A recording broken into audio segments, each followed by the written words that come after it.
새벽이 오기 전 세상이 어둠 속에 잠겨 있을 무렵 한 사람이 골목 끝으로 걸어갑니다. 손에는 비닐봉지 하나가 들려 있고 그 안에는 사료 한 줌과 물이 담긴 페트병이 있습니다. 누가 시킨 일이 아닙니다. 누가 알아주는 일도 아닙니다. 그저 그 사람은 오늘도 그 골목으로 향합니다. 차가운 바닥 위에 밥그릇을 내려놓고 조용히 사료를 부은 후 한 발 물러서서 기다립니다.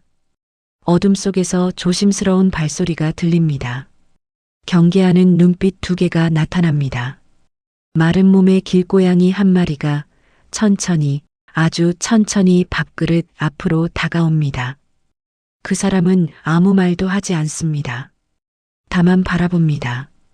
고양이가 밥을 먹는 동안 그 사람의 얼굴에는 안도와 슬픔이 함께 머무릅니다.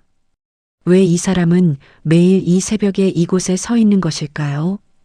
왜 수많은 사람이 이 골목을 지나치는데 유독 이 사람만은 멈추는 것일까요? 세상은 이들을 캣맘이라 부르고 캣데디라 부릅니다. 그러나 그 이름 안에 담긴 마음의 깊이를 아는 이는 많지 않습니다. 부처는 말씀하셨습니다. 이 세상에 우연히 일어나는 일은 없다. 모든 만남에는 원인이 있고 모든 원인에는 더 깊은 원인이 있으며 그 끝은 이생의 기억으로는 닿을 수 없는 곳까지 이어져 있다. 그렇다면 이 사람과 이 고양이 사이에는 우리가 알지 못하는 어떤 오래된 이야기가 있는 것은 아닐까요? 지금부터 부처의 눈으로 바라보겠습니다. 길고양이에게 밥을 챙기는 그 손에 깃든 전생의 인연을, 고통 앞에서 눈을 감지 못하는 자비의 뿌리를, 그리고 대가 없이 베풀며 자신을 내려놓는 무아의 수행을. 이것은 단순한 이야기가 아닙니다. 이것은 한 생명이 다른 생명에게 건네는 가장 오래된 약속에 대한 서사입니다. 오늘 이 영상이 마음에 닿으셨다면 좋아요 하나 남겨주세요. 그 따뜻한 마음이 더 많은 분께 이 이야기를 전해줍니다. 어떤 사람들은 길고양이를 보면 발걸음이 멈춥니다. 머리가 명령하는 것이 아닙니다. 가슴 어딘가에서 이름 붙일 수 없는 힘이 두 발을 붙잡는 것입니다. 비를 맞고 있는 고양이를 보면 가슴이 저리고 마른 몸으로 쓰레기통을 뒤지는 모습을 보면 눈시울이 뜨거워집니다. 왜 그런 것일까요? 그 고양이는 내 고양이가 아닙니다. 나와 아무런 관계도 없는, 이름조차 모르는 생명입니다. 그런데도 왜 외면할 수가 없는 것일까요? 부처는 이러한 마음의 움직임을 결코 우연이라 하지 않으셨습니다. 자바암경에서 부처는 이렇게 말씀하셨습니다. 중생이 윤회하는 세월은 그 시작을 알 수 없을 만큼 길고 그 긴 세월 동안 서로 어머니가 되지 않은 중생이 없으며 서로 형제가 되지 않은 중생이 없다. 이 말씀은 단순한 비유가 아닙니다. 지금 내 앞에 웅크리고 있는 저 작은 생명이 헤아릴 수 없는 과거의 어느 생에서 나의 어머니였을 수도 있고 내가 그 생명의 자식이었을 수도 있다는 뜻입니다. 우리는 기억하지 못합니다. 전생의 장면을, 그때의 목소리를, 그때 나누었던 온기를. 그러나 기억하지 못한다고 해서 없었던 일이 되는 것은 아닙니다. 씨앗은 땅 속에서 자신이 씨앗이었던 적을 기억하지 못하지만 그래도 싹을 틔웁니다. 마찬가지로 전생에서 맺은 인연의 씨앗은 이 생에서 이유를 알 수 없는 끌림이 되어 나타나는 것입니다. 업이란 무엇일까요? 부처의 가르침에서 업은 단순히 과거의 잘잘못에 대한 상벌이 아닙니다. 업은 의지를 가진 행위, 곧 의도를 담은 모든 행동과 말과 생각이 남기는 흔적입니다. 앙구타라 니까야에서 부처는 말씀하셨습니다. 내가 업이라 부르는 것은 의도이다. 의도한 뒤에 몸과 말과 마음으로 짓는 행위가 곧 업이다. 캣맘과 캣데디가 길고양이 앞에서 느끼는 그 저릿한 감정은 어쩌면 전생에서 자신이 품었던 의도의 메아리일 수 있습니다. 과거의 어느 생에서 그들은 한 생명을 돌보았을 수 있습니다.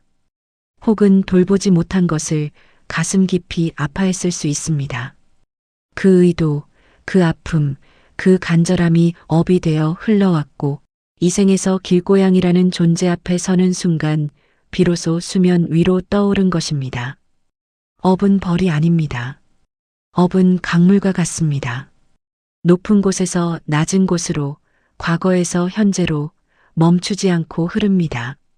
그 강물 위에 무엇을 띄웠느냐에 따라 이 생의 강가에 무엇이 닿게 될지가 결정되는 것입니다. 전생에 자비의 마음을 띄운 사람에게는 이 생에서 자비를 실천할 인연이 닿고 전생에 외면의 아픔을 띄운 사람에게는 이 생에서 다시 그 앞에 설 기회가 옵니다. 그러므로 캣맘과 캣데디가 새벽마다 골목을 찾는 것은 전생의 빚을 갚는 일이라기보다 전생의 약속을 지키는 일에 가까울 것입니다. 부처의 가르침에서 업은 형벌의 구조가 아니라 씨앗과 열매의 구조입니다. 좋은 씨앗을 심으면 좋은 열매가 맺히고 아픔의 씨앗을 심으면 아픔을 알아차릴 수 있는 감수성이 열매로 맺힙니다. 길고양이 앞에 서는 순간 밥 한 그릇이라도 챙기지 않으면 하루가 불안한 순간 그것은 업이 벌을 내리는 것이 아닙니다. 전생의 내가 이 생의 나에게 보내는 편지입니다. 부디 이번에는 이 생명 곁에 머물러 달라는 소리 없는 부탁입니다. 부처는 말씀하셨습니다. 업의 과보를 두려워하지 말라. 업을 알아차리는 것이 곧 깨달음의 첫걸음이다. 캣맘과 캣데디는 어쩌면 자신도 모르는 사이에 그 첫걸음을 이미 내디딘 사람들인지도 모릅니다. 전생의 씨앗이 이 생에서 싹을 틔운 것처럼 지금 그들이 내리는 밥 한 그릇은 또다시 다음 생의 씨앗이 되어 땅속으로 스며들고 있는 것입니다. 업은 끝나지 않습니다. 다만 흘러갈 뿐이며 그 흐름을 어떤 마음으로 마주하느냐가 수행의 시작입니다. 수많은 골목이 있습니다. 수많은 시간이 있습니다. 수많은 고양이가 이 도시 어딘가에서 숨죽이며 살아가고 있습니다. 그런데 왜 하필 그 사람은 그 골목에서 그 시간에 그 고양이를 만난 것일까요? 퇴근길을 바꾸지 않았더라면, 그날 비가 오지 않았더라면, 골목 안쪽에서 들려온 희미한 울음소리에 귀를 기울이지 않았더라면 그 만남은 일어나지 않았을 것입니다. 세상은 이것을 우연이라 부릅니다. 그러나 부처의 눈에는 우연이란 존재하지 않습니다. 부처는 연기법을 통해 이 세계의 모든 현상이 홀로 일어나는 법이 없음을 밝히셨습니다. 자바암경에서 부처는 말씀하셨습니다. 이것이 있으므로 저것이 있고 이것이 사라지면 저것도 사라진다. 이 가르침은 단순한 논리가 아닙니다. 존재의 근본 원리입니다. 이 세상에서 어떤 것도 단독으로 존재하지 않으며 모든 것은 무수한 조건들의 그물망 속에서 서로를 의지하며 나타나고 사라진다는 것입니다. 그 사람이 그 골목을 지나게 된 것은 하나의 조건입니다. 그 고양이가 그 골목에 머물게 된 것도 하나의 조건입니다. 그날의 날씨, 그 사람의 마음 상태, 고양이의 울음소리가 바람을 타고 흘러간 방향, 이 모든 것이 조건이 되어 하나의 만남을 빚어낸 것입니다. 우연처럼 보이는 것은 실은 무수한 조건들이 오랜 시간에 걸쳐 무르익은 결과입니다. 인연이라는 말 속에는 두 가지가 들어 있습니다. 이는 직접적인 원인이고 연은 그 원인이 결과로 나타나도록 돕는 간접적인 조건입니다. 꽃이 피려면 씨앗이라는 인이 필요하지만 씨앗만으로는 꽃이 될 수 없습니다. 흙이 있어야 하고 물이 있어야 하고 햇빛이 있어야 하며 적당한 온도와 시간이 있어야 합니다. 이 모든 연이 갖추어졌을 때 비로소 씨앗은 꽃이 됩니다. 캣맘과 캣데디의 마음도 마찬가지입니다. 전생에서 심어진 자비의 씨앗이 인이라면 이 생에서 그 씨앗이 발아하기 위해서는 수많은 연이 필요했을 것입니다. 어린 시절 동물과 함께한 기억, 누군가에게 돌봄을 받았던 따뜻한 경험, 혹은 반대로 돌봄을 받지 못한 결핍의 아픔, 생명의 소중함을 일깨워준 어떤 사건, 이 모든 것이 연이되어 마침내 그 사람의 마음 안에서 자비의 꽃을 피운 것입니다. 부처는 이 연기의 이치를 깨달으신 날 밤, 이렇게 말씀하셨습니다. 연기를 보는 자는 법을 보고, 법을 보는 자는 연기를 본다. 모든 것이 연결되어 있음을 보는 것, 그것이 곧 진리를 보는 것이라는 뜻입니다. 캣맘과 캣데디는 어쩌면 자신도 모르는 사이에 이 연기의 진리 한가운데 서 있는 사람들입니다. 그들의 삶 자체가 연기법에 살아있는 증거인 것입니다. 그러므로 길고양이와의 만남은 하나의 사건이 아니라 하나의 문이 열리는 순간입니다. 그 문 너머에는 전생에서부터 이어져 온 보이지 않는 실이 있고 그 실은 다시 미래로 뻗어나갑니다. 부처의 가르침에 따르면 인연은 한번 맺어지면 사라지는 것이 아닙니다. 조건이 바뀌면 형태가 바뀔 뿐 연결 자체는 계속됩니다. 이 생에서 밥을 챙겨주는 인연이 다음 생에서는 또 다른 형태로 나타날 수 있습니다. 중요한 것은 이 만남 앞에서 어떤 마음을 내느냐입니다. 같은 인연 앞에 서더라도 어떤 사람은 지나치고 어떤 사람은 멈춥니다. 지나친다고 해서 나쁜 것이 아닙니다. 다만 아직 조건이 무르익지 않았을 뿐입니다. 그리고 멈추는 사람은 이미 무르익은 조건 위에 서 있는 사람입니다. 그 사람의 전생과 이생이 한 점에서 만나는 순간, 골목 끝에서 고양이 한 마리와 마주하는 그 순간이 바로 인연이 열매를 맺는 때인 것입니다. 부처는 우리에게 묻고 계십니다. 그대는 지금 어떤 인연의 열매 앞에 서 있는가? 그리고 그 열매를 어떤 마음으로 받아들이고 있는가? 같은 골목을 걷습니다. 같은 길고양이를 봅니다. 그런데 어떤 사람은 시선을 거두고 발걸음을 이어가고 어떤 사람은 그 자리에 멈춰 서서 한참을 바라봅니다. 이 차이는 어디에서 오는 것일까요? 착한 사람과 그렇지 않은 사람의 차이일까요? 부처의 가르침은 그렇게 나누지 않습니다. 부처는 말씀하셨습니다. 모든 중생에게는 불성이 있다. 깨달을 수 있는 씨앗, 자비로울 수 있는 가능성이 누구에게나 이미 갖추어져 있다. 다만 그것이 언제 깨어나느냐의 문제일 뿐 없는 사람은 없습니다. 지나치는 사람에게도 자비의 씨앗은 있습니다. 아직 그 씨앗이 깨어날 조건이 갖추어지지 않았을 뿐입니다. 그리고 멈추는 사람은 그 씨앗이 이미 깨어난 사람입니다. 자비란 무엇일까요? 자는 중생에게 즐거움을 주고자 하는 마음이고 비는 중생의 괴로움을 덜어주고자 하는 마음입니다. 이 두 마음이 합쳐진 것이 자비입니다. 중요한 것은 이 마음이 노력해서 만들어내는 것이 아니라는 점입니다. 자비는 배워서 장착하는 기술이 아닙니다. 이미 마음 안에 잠들어 있던 것이 어떤 계기로 인해 눈을 뜨는 것입니다. 길고양이의 고통을 보는 순간 가슴이 아파오는 그 감각이 바로 자비가 깨어나는 순간입니다. 부처는 자비를 더 깊이 설명하기 위해 사무량심을 말씀하셨습니다.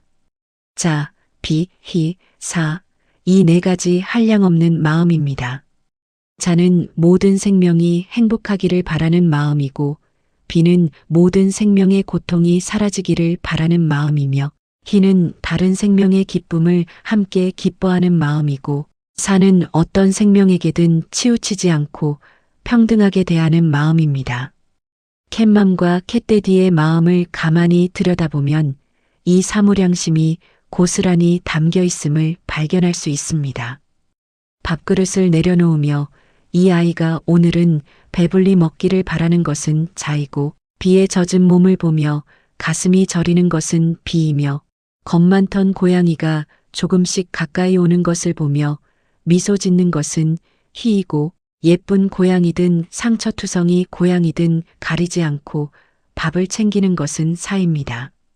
이 네 가지 마음에 무량이라는 말이 붙는 까닭은 이 마음에는 끝이 없기 때문입니다.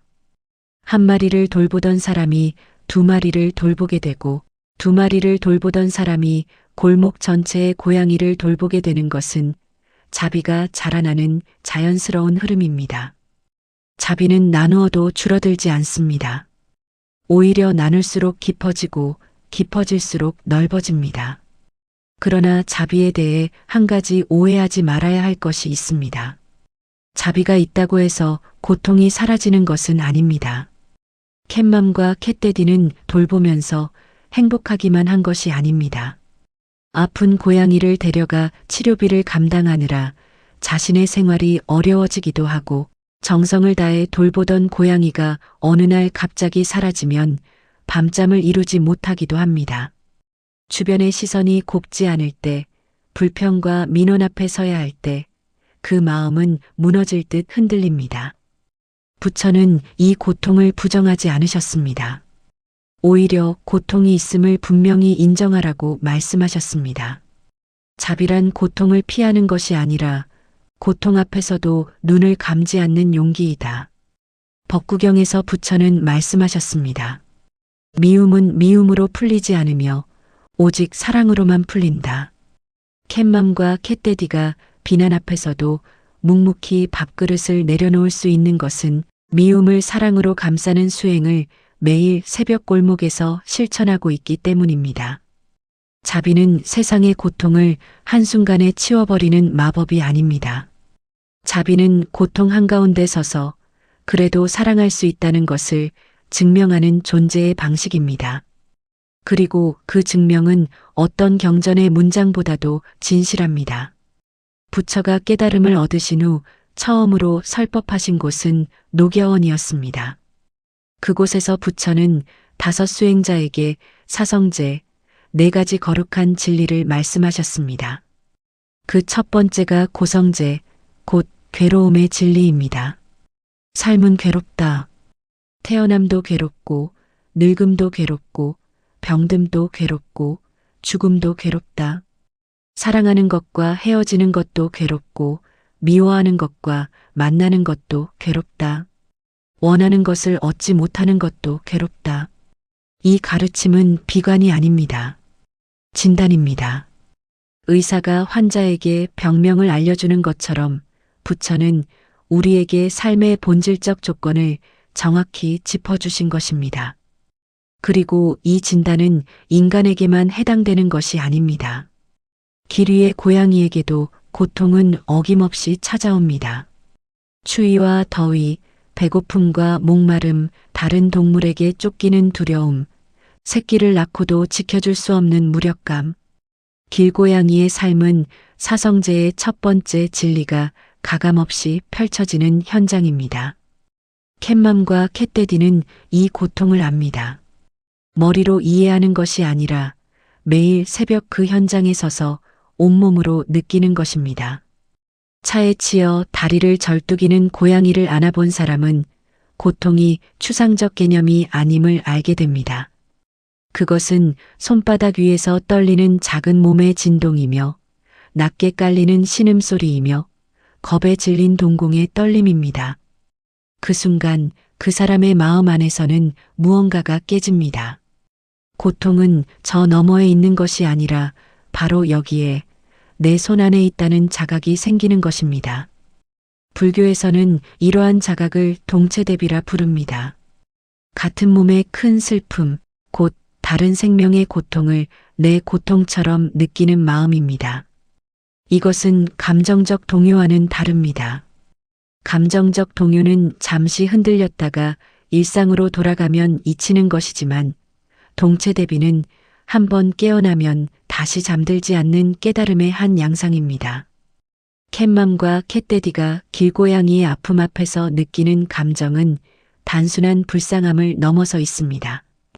그것은 저 생명과 내가 본질적으로 다르지 않다는 깊은 인식에서 비롯된 울림입니다.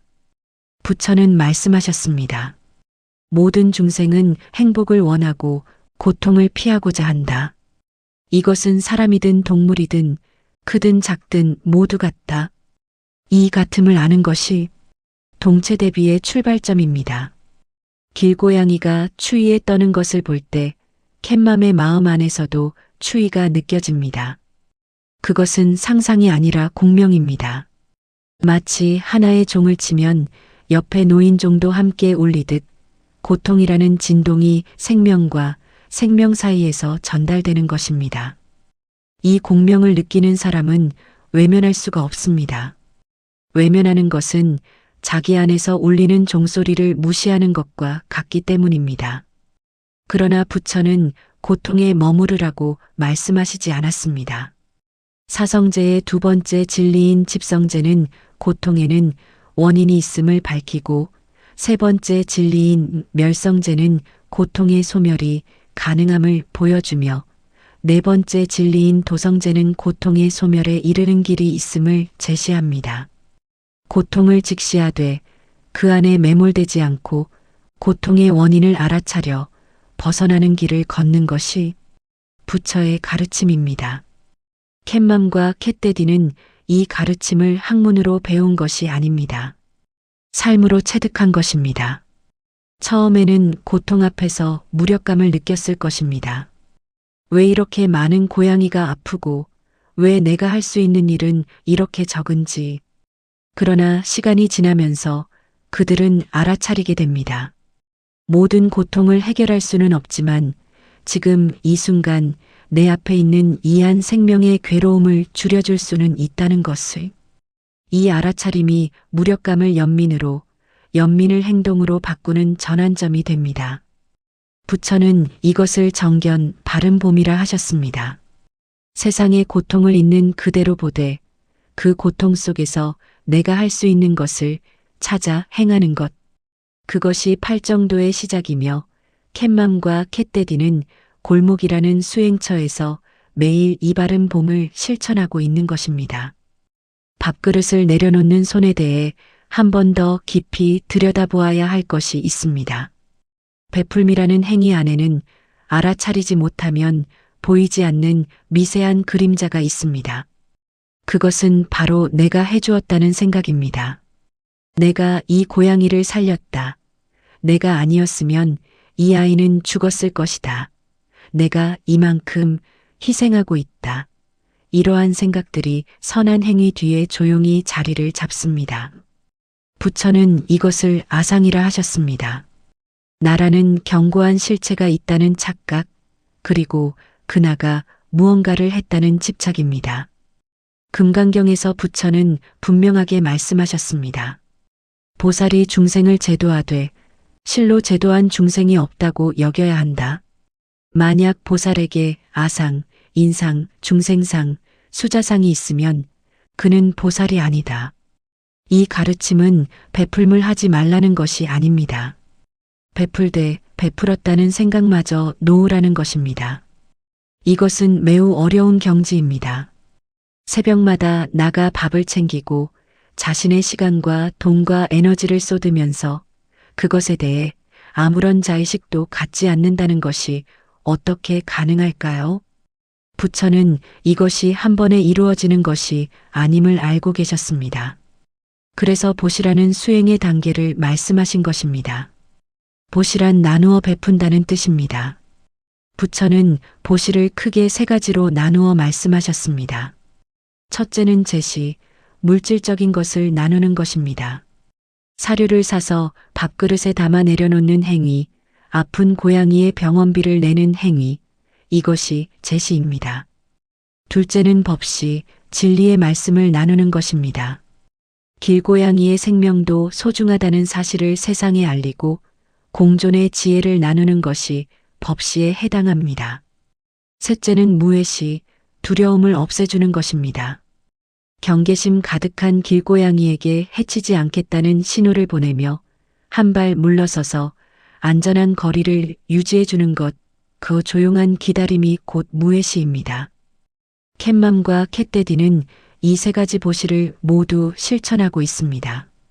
대부분은 이것이 보시라는 이름의 수행인 줄 모르고 행합니다. 그러나 부처의 눈에는 이것이 분명히 보입니다. 그들의 매일의 행위가 곧 수행이며 그 수행의 깊이는 어떤 절간의 기도에도 뒤지지 않습니다. 그러나 보시의 완성은 제시도 법시도 무외시도 아닙니다. 보시의 진정한 완성은 삼륜청정입니다. 주는 자도 없고 받는 자도 없고 주는 물건도 없다는 것을 아는 것입니다.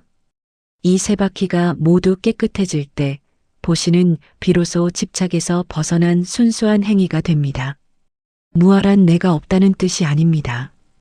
고정불변하는 독립적 실체로서의 나가 없다는 뜻입니다. 우리가 나라고 부르는 것은 몸과 느낌과 인식과 의지와 의식이 모여 이루어진 임시적 현상이며 이것은 매 순간 변하고 있습니다. 부처는 이것을 오온이라 하셨고 이 오온 어디에서도 변하지 않는 영원한 나를 찾을 수 없다고 가르치셨습니다. 그렇다면 캣맘과 캣데디가 나를 내려놓는다는 것은 무엇을 의미할까요? 그것은 내가 베풀고 있다는 자의식을, 내가 희생하고 있다는 무거움을, 내가 선한 일을 하고 있다는 자부심을 하나씩 조용히 내려놓는 것입니다. 처음에는 밥을 주면서 보람을 느끼고 다음에는 밥을 주면서 힘듦을 느끼고 그 다음에는 밥을 주면서 아무것도 느끼지 않게 되는 그 과정이 무아의 수행입니다. 아무것도 느끼지 않는다는 것은 냉담해진다는 뜻이 아닙니다. 나라는 틀을 통하지 않고 순수하게 행위 자체로 존재하게 된다는 뜻입니다. 밥그릇을 내려놓는 손이 나의 손이 아니라 그저 밥그릇을 내려놓는 손이 되는 경지. 그 경지에 이르렀을 때 베풀문 더 이상 무겁지 않습니다. 물이 높은 곳에서 낮은 곳으로 흐르듯 자연스러운 일이 됩니다. 부처는 이것을 무주상보시, 머무는 바 없이 베푸는 것이라 하셨습니다. 그리고 이 머무름 없는 베풀미야말로 가장 큰 공덕을 낳는 베풀미라 하셨습니다. 연못에 돌 하나를 던지면 파문이 일어납니다. 처음에는 작은 원이지만 그 원은 점점 퍼져나가 연못 전체를 아우르게 됩니다. 밥 한 그릇도 마찬가지입니다. 골목 끝에 내려놓은 밥 한 그릇은 그 순간 하나의 작은 행위에 불과해 보입니다. 그러나 그 행위가 일으키는 파문은 우리의 상상을 넘어서 퍼져나갑니다. 밥을 먹은 고양이는 오늘 하루를 살아냅니다. 살아남은 고양이는 다른 고양이와 온기를 나눕니다. 그 골목을 지나던 아이가 밥그릇을 보고 생명의 소중함을 느낍니다. 그 아이가 자라서 또 다른 생명 앞에 멈추는 사람이 됩니다. 이렇게 밥 한 그릇이 만들어내는 파문은 시간과 공간을 넘어 끝없이 이어집니다. 부처는 이것을 회양이라 하셨습니다. 회양이란 자신이 쌓은 공덕을 자기 혼자 누리지 않고 모든 중생에게 돌려보내는 것을 뜻합니다. 화엄경에서 보현보살은 10대원의 마지막에 회양을 놓으셨습니다. 모든 수행의 최종 목적은 자신의 해탈이 아니라 모든 중생과 함께 깨달음에 이르는 것이라는 뜻입니다. 캣맘과 캣데디가 쌓는 공덕은 그 사람 한 명에게 머무르지 않습니다. 그 공덕은 밥을 먹는 고양이에게, 그 모습을 보는 이웃에게, 그리고 우리가 알지 못하는 수많은 인연의 그물망을 통해 세상 전체로 퍼져나가고 있는 것입니다. 많은 사람이 공덕을 쌓는다는 표현을 씁니다. 마치 재화를 모으듯 선한 행위를 축적하여 좋은 결과를 기대하는 것처럼 말입니다. 그러나 부처의 가르침에서 진정한 공덕은 쌓아두는 것이 아니라 흘려보내는 것입니다. 물을 가두어 두면 썩지만 흘려보내면 생명을 기릅니다. 공덕도 마찬가지입니다. 나를 위해 쥐고 있으면 집착이 되고 모든 중생을 위해 놓아주면 해탈의 길이 됩니다. 캣맘과 캣데디 중에는 자신의 행위를 공덕이라 생각하지 않는 분들이 대부분일 것입니다. 그저 해야 할 일이니까 하는 것이고 하지 않으면 마음이 편치 않으니까 하는 것이라고 말할 것입니다. 그러나 부처의 시선에서 보면 의식하지 않는 공덕이야말로 가장 순수한 공덕입니다. 앞서 말씀드린 무주상보시의 정신 그대로 공덕을 공덕이라 의식하지 않는 순간 그 공덕은 가장 맑은 물이 되어 세상으로 흘러갑니다. 회양은 거창한 의식이 아닙니다. 새벽에 밥그릇을 내려놓고 돌아서는 발걸음 하나하나가 이미 회양입니다. 그 발걸음이 만들어내는 진동이 땅을 통해 전해지고 공기를 통해 퍼지고 인연의 그물을 통해 흘러가며 우리가 모르는 어딘가에서 또 다른 만남의 조건이 되고 있습니다. 부처는 말씀하셨습니다. 윤회에는 시작이 없고 끝도 정해져 있지 않다. 모든 것은 돌고 돌며 그 순환 속에서 우리는 끝없이 만나고 헤어지고 다시 만난다. 지금 이 생에서 캣맘과 캣데디가 길고양이에게 건네는 밥 한 그릇은 전생에서 맺어진 인연의 열매인 동시에 다음 생에서 피어날 인연의 씨앗입니다. 이 순환에는 끝이 없습니다. 그러나 끝이 없다는 것은 허무한 것이 아닙니다. 오히려 그것은 희망입니다. 지금 내가 내려놓는 밥 한 그릇이 영원히 사라지지 않는다는 뜻이기 때문입니다. 이 작은 행위가 업이 되어 흐르고 인연이 되어 만나게 하고 자비가 되어 깨어나게 하고 보시가 되어 비우게 하고 회양이 되어 돌고 돌아 다시 누군가의 가슴에 닿을 것입니다. 부처는 우리 모두에게 묻고 계십니다. 그대의 밥 한 그릇은 지금 어디로 흘러가고 있는가? 그리고 그 흐름을 그대는 알아차리고 있는가?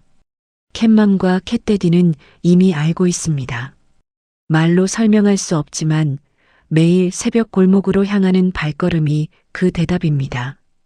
그 발걸음 하나하나가 회양이며 그 회양이 세상을 조금씩 아주 조금씩 더 따뜻한 곳으로 바꾸고 있습니다. 다시 새벽입니다. 어둠이 조금씩 물러나고 하늘 끝에 희미한 빛이 번지기 시작합니다. 한 사람이 골목 끝에 서 있습니다. 손에는 어제와 같은 비닐봉지가 들려 있고 발밑에는 어제와 같은 밥그릇이 놓여 있습니다. 사료를 붓는 소리가 조용한 골목에 퍼집니다. 잠시 후 고양이가 옵니다. 어제보다 조금 덜 경계하는 눈빛으로 조금 더 가까운 거리에서 밥을 먹기 시작합니다. 부처의 눈으로 이 장면을 바라봅니다. 이 새벽 골목에는 전생의 업이 흐르고 있습니다. 헤아릴 수 없는 과거에서부터 이어져 온 인연의 실이 이 한 사람과 이 한 마리의 고양이를 묶어놓고 있습니다. 고통 앞에서 눈을 감지 못하는 자비의 마음이 이 사람의 가슴에서 매 순간 깨어나고 있습니다. 그리고 밥그릇을 내려놓으며 아무것도 바라지 않는 그 손은 무아의 수행을 말없이 실천하고 있습니다. 이 사람은 자신이 수행자라고 생각하지 않을 것입니다. 자신이 공덕을 쌓고 있다고도 생각하지 않을 것입니다. 그저 밥을 주지 않으면 마음이 놓이지 않는 그 단순한 마음으로 오늘도 이 골목에 섰을 뿐입니다. 그러나 부처는 알고 계십니다. 이 단순한 마음이야말로 가장 깊은 수행이며 이 밥 한 그릇이 가장 큰 보시이며 이 소리 없는 새벽의식이야말로 가장 참된 회양이라는 것을 골목을 나서는 발걸음이 가볍습니다. 뒤에서 밥 먹는 소리가 들립니다. 그 소리를 등 뒤로 들으며 이 사람은 작게 미소 짓습니다. 내일도 오겠다는 약속을 입 밖에 내지 않아도 이미 온 세상이 알고 있습니다. 전생도 알고 이생도 알고 다음 생도 알고 있습니다. 밥 한 그릇은 오늘도 세상을 돌고 돕니다. 그리고 그 따뜻한 순환 속에서 모든 생명은 조금씩 서로에게 가까워지고 있습니다.